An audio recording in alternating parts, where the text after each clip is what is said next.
ভাই বরিশালের সাথে থাকতে থাকতে মই ভাষা শিখেছি, কিন্তু আমি কিন্তু পাবনার লোক, ঠিক আছে?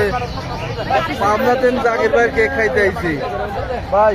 হ্যাঁ ভাই, পাবনা থেকে আইছি, কিন্তু আপনি কেক খাওয়াবেন না। ইনশাআল্লাহ, থ্যাংক ইউ সো মাচ। আপনার মাছ অনেক ভালো, আমার অনেক ফ্রেন্ড সার্কেল আছে, অনেক সাথে উঠাপড়া করছি জীবনে। কমার্স কলেজ থেকে যে কমার্স কলেজে অনেক ফ্রেন্ড পাইছি, প্লাস আমাদের রেগুলারও অনেক ফ্রেন্ড পাইছি। মানে অসাধারণ, খুবই ভালো। আর এটা সহজ সরল টাইপ মানুষগুলো, আমার খুব ভালো লাগে। ভাই আপনার ভাই শ্বশুর বাড়ি ওই এলাকায় নাকি? না, আমার শ্বশুর বাড়ি হচ্ছে গিয়ে নোয়াখালী। আমার সেম এলাকাতে, একই এলাকাতে বিয়ে করছি। আপনার বাড়ি পছন্দের মানে- কেক দেন।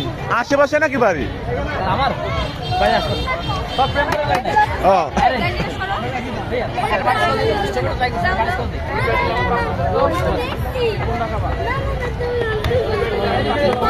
দেখতেছেন আইসিডি টাওয়ার, যার সামনে ভাইরাল জাকির ভাই থেকে সবাইকে ঈদের শুভেচ্ছা, ঈদ মুবারক। কেমন আছেন আপনারা? সবাই ভালোবাসা আর সবাইকে ভাই ভালোবাসা কি ছোট বড় নাকি? না না না হ্যাঁ আমি আছি আইসিডি টাওয়ারের সামনে। ভাইরাল জাকির ভাই স্বাদ কেমন? এক কথা অসাধারণ, হ্যাঁ না খাইলে বুঝতে পারবেন না কিরকম স্বাদটা, কিরকম না খাইলে বুঝতে পারবেন না।